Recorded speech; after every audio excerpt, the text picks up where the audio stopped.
everyone, and welcome to Budget Talk with Councilmember Andy Minegar and Council President Greg Vartan. Welcome. Thanks for being here. Thank you. Hi, thank you for having us. Yeah. So we have some questions that were prepared in advance that we hope you'll run through. Do you have your sheet? Sure, I got them right here. We have our sheets. We're ready to go. First, though, hi, everybody. Thank you, Amy. Thank you, Megan. Of course, as usual, for doing our Facebook Lives events, and we're happy to continue this with some budget talk today. So we've got these questions here. You want to lead us off there? Sure. So the very first question, excuse me. At the most basic level, when taxes are paid in Summit, what is the money used for? Simple way to do that is, so on the snapshot that you received in the mail, on the left-hand side, it shows the percentages of each of these things. So what your overall payment is going toward, we'll start with the largest section, is 50% roughly, goes toward Board of Education budget. Second one is a mixture of county and the library, so that's roughly 30%. And then the remaining 20% is the municipal budget. And that's, thank you, that's what we're talking about here today. We are able to, we work with the municipal budget, so that's our main thing here. Yeah. Want me to just read the second? Yeah, sure. Second question, can you explain your role in the formulation of the municipal budget?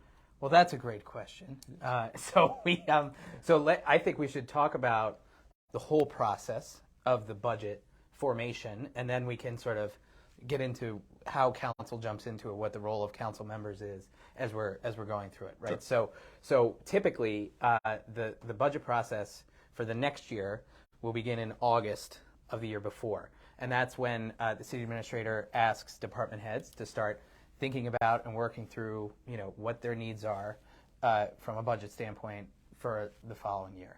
Right. And then they have until about the end of October to submit their completed budgets to the CFO and to the city administrator. And at that point, basically then November through the middle of December of the year is when council members and council committees will start to get involved. And basically that means department heads come to their respective council committees ready to talk about their operating budget needs and sometimes their capital budget needs for the following year. And then right in the middle of December happens my favorite meeting of the year, which is when we have our capital budget workshop, and that's where department heads come with what's basically their wish list, for the following year of capital projects that are above and beyond the operating stuff that we fund through municipal bonds by taking on municipal debt. So then January through February of the actual calendar year that we're budgeting for, that's when the finance committee, which you're chair of and I was chair of for the last 3 years, that's when the finance committee meets with the department heads individually and goes through basically every single line of every department's budget, asking all the questions that we think we need to ask, and asking why we think department heads need what they need, and making sure that we're being responsible stewards of the city's financial resources. Right. And then at that point also, around the same time, the Capital Projects Committee gets involved with the Finance Committee, and we talk about specifically the capital budget. And we talk about those items that we think are absolutely the most essential that need to be funded this year, and then we work that down from where we were in December, usually to a smaller number than at that point. And then March, things are finalized. We make it all, the wonderful city staff make it all look really pretty, and we get our budget binders, which we've got in front of us here now. And then April, in the middle of April, typically we have our budget hearing. And then our budget introduction, rather, and then statutorily we're required to wait 28 days, at least 28 days, and then we can have the budget hearing and adopt the budget. So that's this week. So this coming week on Tuesday, we're having our budget hearing. It's the main event at our council meeting, and we hope people will come and participate in that. Yeah, it'll be a good discussion. I did want to mention something. You touched on the capital budget request back in December. Yeah. The actual the the capital budget is in the back of the binder. It was a little bit tough to find, but it's one of the last tabs there. You can see what was actually included from that capital request, whittled down to this inclusion in this budget. So the budget presentation that was given by the administrator at the council meeting on May 4th or May 2nd, the first meeting in May, that's available on the city website. The entire budget that's 500 pages is available on the city website. It's all keyword searchable, so you just want to put it, control find capital budget, and you can do that. And then, of course, everybody should have received the municipal budget snapshot in the mail as well. So, statutorily, we're required to have this available to the community. But when you look at what Summit does, when you look at what our staff do, it's like way above and beyond what other municipalities do. I was just sent a budget from another municipality, and it was literally like 17 pages of just Excel spreadsheet. And this is like, we try to make this really readable, understandable. Every department, when you go through this, every department has a report on their activity in 2022, and they have their departmental goals for the following year, and then the budget document that's pretty readable, pretty straightforward, follows that up. So, absolutely. Yeah. I've also looked at other cities' budgets, and this one includes some really interesting stuff. So you'll see, and I keep referencing this gigantic book here. You don't have to print it out, but you could. I mean, trend analysis. There's interpretations of where the city's going, where they've been. That's why it's really interesting to read the whole thing. Read also at the departmental level. If you haven't read anything yet, read the department's budgets, because that's where you can get into pretty interesting discussion on next Tuesday. So the next question here, what are the major priorities and goals of this year's budget? Sure, that's actually it's right at the beginning. It is listed. First thing. So I'm going to read these. They're right here in the beginning of the budget document. So develop and maintain a sustainable financial plan that balances short-term needs with long-term goals and objectives. Enhance the efficiency and effectiveness of municipal services. Improve communication and collaboration among departments to streamline processes and improve outcomes. Develop and implement policies and procedures that reflect best practices in municipal governance and agency operations. Foster a culture of innovation and continuous improvement that encourages staff to identify and implement new ideas and best practices. 3 more here. Provide high-quality customer service to residents and other stakeholders. Develop and maintain positive relationships with community partners and stakeholders, including neighboring municipalities, civic organizations, and business associations. And finally, make continuing improvements to critical city assets and infrastructure. So these goals were presented in, and then that is what we were working toward when we were taking a look at what was presented. Yeah. And I think they've done a fantastic job at the department level, our CFO, our city administrator. So yeah, it's good to see that. Yeah, excellent. All right. I think we answered that one. Yeah. The next one, please describe what the average homeowner can expect to pay in taxes this year, and if that differs from last year. Yeah. So back to the municipal budget snapshot. So so what you're looking at, the all-in picture, again, with the city's piece being the smallest of that whole thing, is you've got the schools that are up a bit. You have the county budget, which is flat for the, I think, fourth year in a row, which is incredible. But our apportionment with the county went up just a little bit. So you're going to wind up paying a little bit more in county taxes this year. And that is value of the homes. Yeah, and then the municipal portion also went up a bit. So we're looking at a 1.1% increase all in on your property tax bill over last year. Now, for the average home that's assessed in Summit, you're going to be paying, and it's again on the front of this budget snapshot, is the total property taxes on the average assessed home would be $18,675. And so, yeah, I think that so it's up a little bit. It's up a little bit from last year, but costs have gone up, and we've had a number of things driving municipal costs that are not somewhat outside of local control. Oh, absolutely. Yeah. So I think one of these questions actually does ask that, but we can we'll get there. Yeah. So please describe, how do you ensure that the budget addresses the needs of all residents in our community? Well, I mean, I think on the whole, we have an incredibly well-run city, while at the same time we have a very lean staff that knows how to do a lot with a little. Sure. And I think we approach most of our budgeting in the same way, which is that the guiding principle for me is at least how do we maintain or improve the level of service that the people of Summit deserve and expect in the most cost-effective way possible. And the two departments on which we spend the most are the ones that I think affect everybody in the community, which are public safety and community services, right, which includes stuff like roads and infrastructure and sidewalks and all that sort of stuff that is available to use for the benefit of the entire community. Yeah. Sure. So, yeah. So let's see. How do we plan to balance the budget in light of increases in costs and potential revenue shortfalls? Yeah. Well, do you want to talk first about what the big cost drivers are? Sure.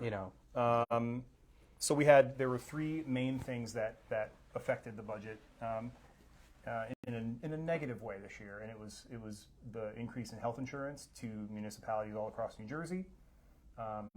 It was our pension liability, and also our debt service. So this year's payment was the beginning of a larger debt service than in past years. Debt service payment. What is debt service? Debt service is payment on what we borrow to fund the city's capital expenses. So it's 30-year bonds. So this is you're seeing typically, thank you. You're seeing a collection of roughly 30-year, a collection of those over time. So right now this takes into account previous year's spending. It can go back sometimes decades as well. So. Yeah. And then revenue.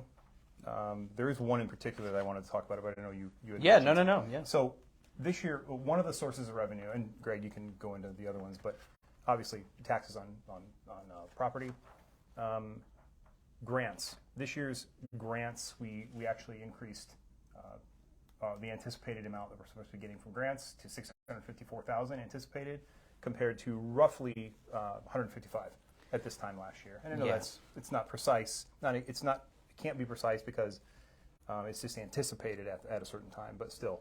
Right. So it's a big deal. Yeah. So we basically, when it comes to grant revenue that's anticipated, we have to basically freeze time because we can't anticipate a grant coming in that we haven't heard about yet. Right. So we're at 654 for this year so far, but the hope is that we get awarded many more grants and we have multiple millions of dollars, coming in for us to do all these projects that we want to do.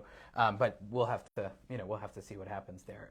Bottom line, it's a huge increase over the previous year. But I mean, speaking generally about revenues are raised primarily through property taxes, but also through sources like, municipal court fees, administration fees, and enterprise funds. So there's three actually different budgets. There's the municipal budget, and then there's the parking utility, and then there's the sewer utility. And those utilities are funded through user fees. And so, in a year like this year, we can bring some money from the parking utility, some extra money from the parking utility over to the general fund, right, to offset the need to raise taxes even first further. Time in several years. Which is the first time we've been able to do that since the pandemic. Yeah, which is great. Yep. Same thing a little bit from the sewer utility. But the sewer utility fees are set. We basically work out what the number is, and then we divide that by the number of households, and that's how we basically come up with the sewer utility number. So I think we're off the questions here a little bit. We'll try to we'll try to bring it back. In what ways does the municipal budget reflect the strategic plan for our city? Yeah. So the word strategic plan, master plan, strategery, whatever word, those words are thrown around a lot in municipal government. This budget outlines goals, strategic objectives, and then key actions And that's for the government this year in the way that we're spending this money that we've outlined here. It's related to the master plan because the master plan guides the city, and that is a document that does so by outlining goals and strategic objectives, but over the course of about 10 years. And the master plan is really meant to be, specific enough that it's actionable, but also general enough that, it accounts for the fact that the world changes a lot, and especially it's changed a lot in this last 10 years. So that's I think, I don't know, what do you want to add on Well, that in some question? ways, the strategic plan probably drives. Well, I know that it derives how we phrase these priorities. Yeah. So we Yeah. take it. The strategic plan is the overarching, Yep. and then we can interpret that in ways that allow this budget to be created. Yeah. Excellent. Where are we now? 9. How does council plan to handle potential budget surpluses or deficits? Yeah. Well, we're not allowed to have a deficit. We've got to balance the budget. So part of that is that we sometimes have a surplus from canceled capital expenses, and sometimes we'll also have we have a general fund surplus, and we're using a little bit more of that this year to offset some revenue, as a source of revenue also. Sure. And so every year we have to have a little bit of a reserve there. We want to keep a bit of a reserve there, but we're gonna, And that's built from anticipating a lower level of tax collection. And then when it is collected higher, that goes I into mean, the surplus. we have probably the most successful tax collection office like in the state of New Jersey. Yeah. We have a 99.77 tax collection rate last year, so thanks everybody for paying taxes on time. But also, huge kudos to the tax collection office for, some municipalities. I mean, they miss the tax collection rate by a huge amount. And for us, it's been this way for quite a while. Yeah, it has. How does? Before you go on, we have a question from Annette, Okay. and it has to do with deficits. Okay. We lost approximately $440,000 for non-resident parking per year due to this decision to move the new firehouse. I guess no one thought about the income that most likely would have come from the over 400 new apartment units in Chatham on River Road, which may as well be Summit. Okay. So I would have to check on the 440,000 number. I would have to check on that per year when it comes to non-resident parking. Part of what happened is when we decided to build the new firehouse where we did, I think there were like, I don't want to misspeak. But we lost some of the parking spaces in that parking lot, but we're going to get a significant number of them back once the firehouse is open and the construction is complete.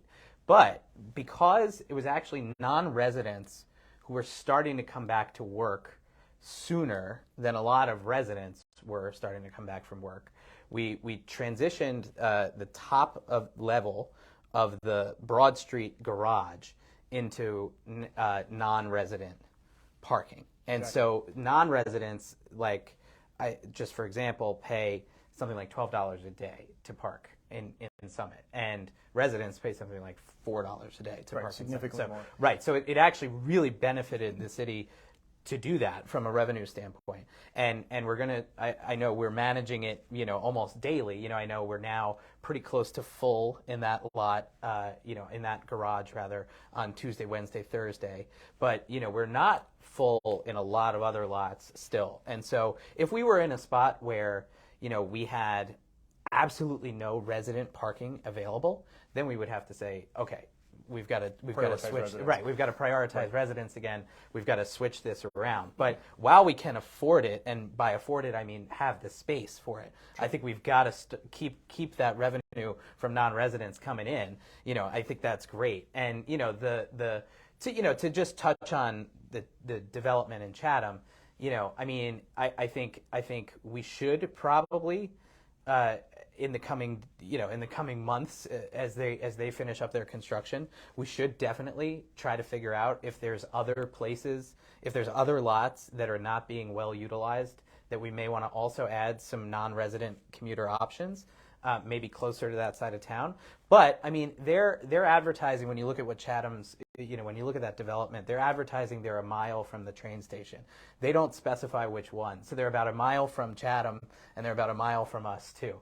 So we don't know exactly where those folks are going to be going, and goodness, the hope for me is that they just walk. That would really be my hope. Oh my gosh. But the dollar amount is worth following up on, so I will. And we will. Yeah, let's check on that number though for sure. Yeah. And we can post it in the comments. We can post it in the comments. Yes, and then but parking generally is back from a revenue standpoint. Parking is back from revenue, and there's So I'll stop talking for a second. Thank you for the question though. So the next one, I guess we can go to, we talked about citizen input. Can you talk about any trade-offs or compromises that were made in this budget? Well, I would say that the entire discussion at the departmental level, with departments being asked to keep it extremely tight, that's a compromise, and trade-offs are built into this. So it's always about, like you said at the beginning here, making sure that we can offer the services that the city loves in the most efficient way possible. So yeah, the whole thing is a trade-off and a compromise. Right. I mean, the whole, that's the game, right? When you're paying taxes, it's like, okay, I pay this amount in taxes, and you're supposed to get a package back from the government, right? And the package has to include, really, really high quality services, and I think that we do that. I think that we do that as a city really well. And the goal is to just keep that going, keep that going, so that property values keep going up. And we can keep providing that same level of service. When it comes to some of the things in the capital budget, because we talked about this, there were some reductions in the capital. Some of the compromises for the things that we're able to do this with was to push some of those to next year. So, example, a road repair, a specific road repair or road project was pushed to the next year. And that's a compromise. We're saying it can be done next year without, too much negative effect. Right. Yeah. How are the city's debt obligations managed within the budget? So, well, I'll start, and then I talk about debt a lot. So, just stop me. So, we have an operating budget, and then we have a capital budget, which is funded through debt, more specifically municipal bonds. So, the operating budget includes debt service on past years' capital budgets, and then essentially a sort of a down payment, if you want to think about it that way, of 5% of this year's capital budget. So this is a very tricky balance, because every year requires extreme discipline and foresight. And so we have a AAA bond rating. Summit has a AAA bond rating from all the major credit agencies, rating agencies. We have a low net debt to equalized valuation ratio. That's at 0.83% on the third page of the snapshot over here. But so it's not a matter of the city having limited borrowing power. But what we have to be really careful about is the amount of debt service increasing year over year from past year's expenses. And so this year it's now $6.5 million in our operating budget, which is more than 15% of the operating budget. So that's where we have to be really careful, because we could just keep borrowing. We could certainly just keep borrowing. Right. But then every year we're paying more debt service, and it gets to a point where it takes over. It can take over the operating budget, and we can get into a bad spot. And you talked about how the cities. You talked earlier in this presentation how the cost to a city is not going down. The cost of running a city is not going down. Oh yeah, certainly not. There's a chart in here as well. Again, read through the whole thing. I don't have the exact page. There's a chart that talks about. I think I know what you're talking about. The future. Oh, yeah. Of our debts. Yes, exactly. Yeah. It's page 85. Yeah. It talks about the future debt payments, and you can see that it's an upward trajectory. it's something that the city needs to pay attention to. We did in the creation of this budget, and going forward, it's an ongoing concern that I think needs to be managed for sure. Yeah. So if you go to page 85 of the budget report, what we see there is it's $6.5 million to almost $6.6 million this year in debt service, existing debt service obligations. Right. Then 6.68 next year. Then 2025, 6.9 million, or 6.5. I'm sorry, it's 6.5 this year, 6.61 next year, then 6.5 again in 2025, and then we get a break in 2026 back down to 5.9, and a break again in 2027 down to 4.9. But that's just existing debt service obligations. So this chart then includes, in other colors in the bar chart, if we spent what we were planning to spend, in capital budget expenses over the next 5 years, we actually wind up with a combined existing debt service plus proposed debt that we were going to take on, probably closer to $7.5 million in debt at that point. And that's if we do all the stuff that we need to do, not even the stuff that would be nice, that we think would be great to do. So it's like we have to have an extremely disciplined approach to make sure that we're investing in the stuff that is important, that reflects our values as a governing body, as a city, but then also to make sure we're not putting ourselves in a really bad debt situation. Yeah, investing in the city. You can't just not invest. So do you want to talk about some of the specific capital projects? Sure. Let's see. There's there's police and fire stuff. There's equipment for the new firehouse.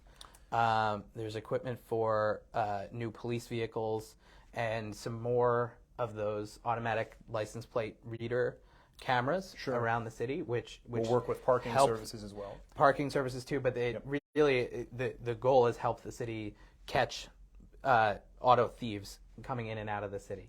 It's a geo fence, basically. Absolutely. It creates a fence around the city with. Thank you. It creates a fence around the city so that way, if somebody comes into town or out of town, we know that can ping basically through a license plate system. Exactly. Which way that car left the city, so that it can assist in solving crime, which it has already. Actually, which that hit and run that occurred a month ago or so, that was helped to be solved by the ALPR system, and that's being boosted in the next year as well. Yeah, so it's being split into a month. And then some of the other capital stuff is like another investment this year in maybe playground. The last of a couple of, I guess you can call them deposits, savings from Department of Community Programs. So maybe is finally a project that is going to be happening, hopefully near the end of this year. Yeah. And we're going to probably still need some fundraising help, but sure. Almost definitely for that. Playgrounds are so much more expensive than you think they're going to be. Because you think how much ADA compatible. Lots of of course. ADA compatibility. Lots of different things are required now with playgrounds, and it's maybe is kind of the crown jewel. It's right in the middle of town. It's right near the train station, and we gotta invest in that one.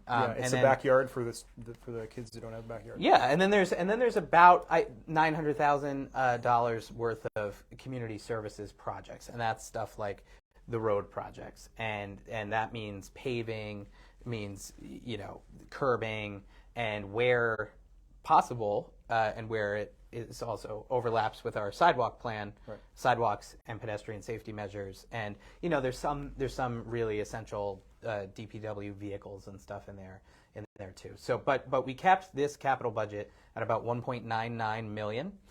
So it keeps our the 5% that we have to put into the operating budget this year at about just 100,000, and then this is the lowest capital budget that we've had in about 15 to 20 years. Right. And, the great thing about that is, we're keeping our debt obligation down, but also, and we're being really disciplined about it, but it's like, also, we know there's always going to be more roads to pave. There's always going to be more playgrounds to upgrade. There's always going to be more, equipment that's needed, and we just have to really balance the approach. And, Yeah. You know. It was out of, sorry. Sorry. Question? Questions, yeah, and comments. Okay. Here's one from Dory. I would like more police presence. What can we do to get more police budgeted in our town to increase the force? Lots of homes broken into in the past few weeks. Pedestrians are being hit and killed. And we need more police in our town. I would like to see my taxes paying for more police and less of certain things. Let's move things around to see that work. Thanks. So essentially, that's just a comment. Okay. Okay. And then Patrick is asking a question for you, to you, Councilmember Minegar.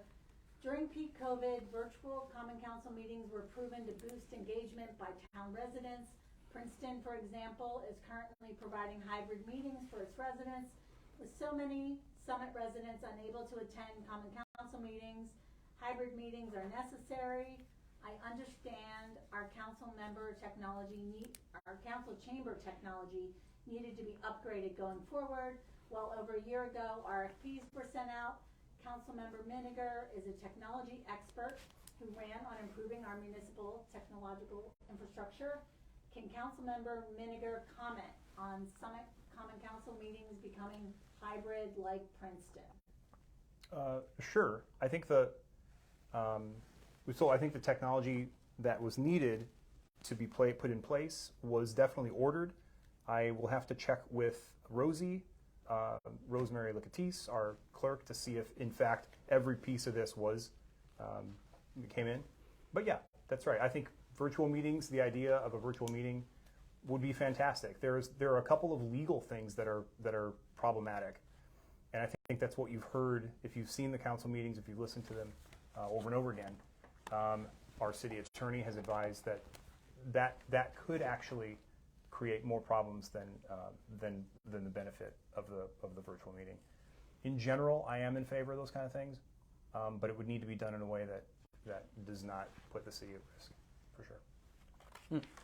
I was going to just add, so if you go to the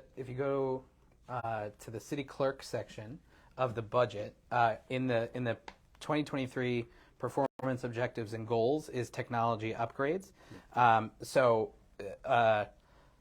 The section under goal 4A is, upon returning to in-person council meetings in 2021, the public indicated its desire to have the option to participate in council meetings virtually.